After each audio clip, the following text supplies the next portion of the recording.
عليكم ورحمة الله وبركاته حبايبي ومتابعين قناة وصفة معلومة معصوم. معاكم سومة، دي قناتي وحلقة جديدة في رمضان. كل سنة وانتم طيبين. النهاردة جاية لكم فكرة جديدة من أفكار رمضان برضو، مع حاجتي الحلوة، مع فانوسي الجميل اللي أنا عاملاه والديكور بتاعي والكوفي كورنر اللي أنا بحبه قوي. هنعمل مع بعض النهاردة. بصوا ايه ده، عصير فيمتو. طب ايه الجديد اللي انت عملتيه؟ الجديد بقى ان احنا اول مرة اكسكلوزيف على قناة وصفة معلومة معصومة هنعمل الفيمتو بس خشاف. هنعمله خشاف بالبلح والفواكه المجففه.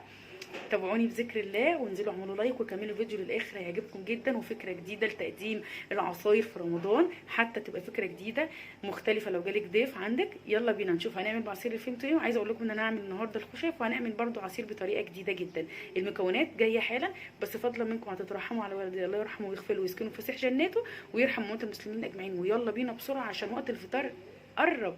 يلا اذكري الله وصلي على النبي. يلا بينا نشوف عملنا العصير او خشاف الفيمتو ازاي. يلا بينا نشوف المقادير وطريقه التحضير.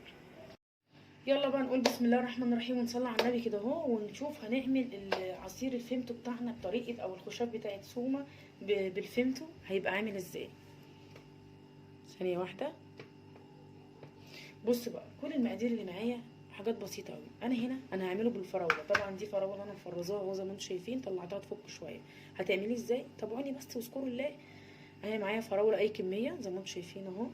وده بقى الخشاف بتاعنا. انا هنا حاطه كام واحده فراولايه مش هضربهم. وده البلح بتاعنا. وده بصي ايه، يعني شويه زبيب على واحدتين مشمشيه على واحده تين على واحده قراصيه. وطبعا معانا العصير المتين بتاعنا الفيمتو. كل اللي انا هجيبه وكل اللي انا هعمله ان انا هبتدي هعاير هنا حوالي لتر من الميه. لتر من الميه.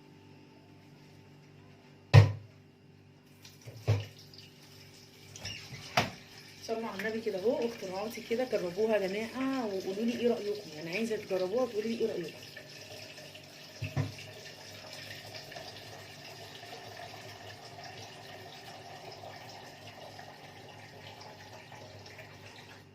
اهو انا كده خلاص عايرت.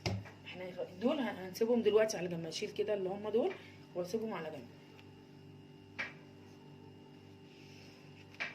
هنيجي نعمل ايه. انا دلوقتي حطيت اهو الميه في الخلاط بتاعي. هبتدي اجيب من العصير الفيمتو ده بتاعي. طبعا ده عصير مركز، يعني اللتر بياخد حوالي ربع كوبايه ميه. يعني ربع كوبايه ميه او تقريبا او تلت كوبايه. يعني انا هعاير بدي هاخد منها تلت كوبايه. بسم الله. خلي بالكوا ده عصير مركز. يعني انا بحبه جدا من زمان. طبعا كان بابا الله يرحمه على طول بيجيبه لنا وبيعمله لنا اهو.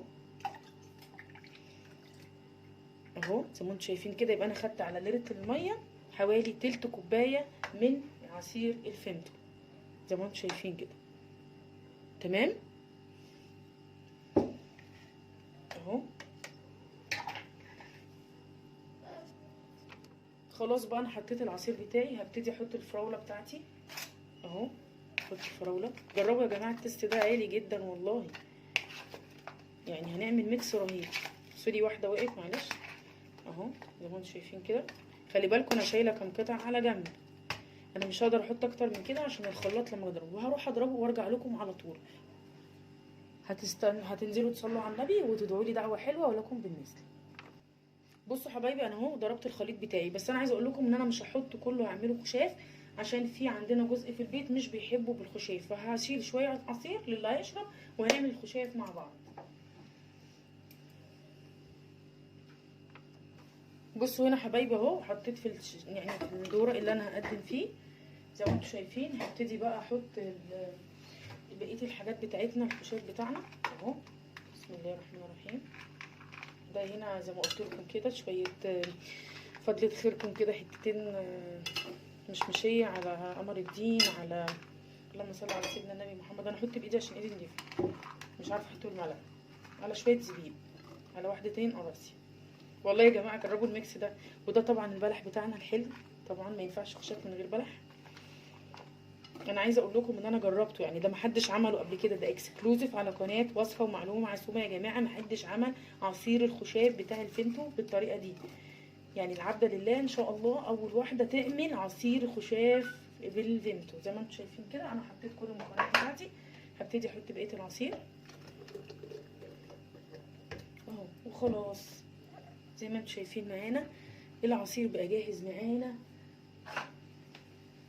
مش محتاجين اي حاجه اكتر من كده اهو. انا بقى هسيبه لحد كده ميعاد الفطار، يكون كل الميكس الفواكه اللي احنا حطيناها دي خدت ميكس من بعضها كده، وخدت طعم وخدت لون وخدت شكل، وهنقدم الكوبايه ونشوف شكلها هيبقى عامل ازاي. انا هسيبك دلوقتي تروحي تحضري فطارك وتصلي على النبي، واتمنى ليكي صوما مقبولا ان شاء الله، افطارا شهيا، وهنيجي نشوف الكوبايه دي قبل ما نفطر هتبقى عامله ازاي. يلا بينا، صلوا على النبي، اللهم صل وسلم على سيدنا محمد. ورجعت لكم بقى وخلاص وقت الفطار قرب. بصوا بقى، بصوا الجمال، بصوا شايفين ده عصير الخشاف بالفيمتو اهو. بسم الله ما شاء الله، جميل مليان فوائد وقيمه غذائيه عاليه جدا. وقدمنا الخشاف بطريقه جديده وفكره جديده، والله ما حد عملها قبل كده على اليوتيوب. انا دايما بحب اخرج بره الصندوق، اقدم افكار يعني مألوفه بس في نفس الوقت متجدده. وده العصير بتاعنا التحفه اهو. دي فكره برضو تقديم عصير الفيمتو مع الفراوله، روعه روعه، خطير خطير. بصوا شكل اصلا الطبق يفتح النفس يعني. بصوا يا رب يا رب يا رب تكون وصفتي انا قدمته هنا كده في كوبايه، انتوا تقدروا تحطوه في طبق على حسب ما انتوا بتحبوا تقدموا الخشاف بتاعكم. فكره جديده للخشاف بعصير الفيمتو والفراوله والفواكه المجففه. اتمنى يا رب تكون الوصفه عجبتكم. ما تنسونيش بدعوه حلوه منكم وصوما مقبولا وافطارا شهيا ان شاء الله.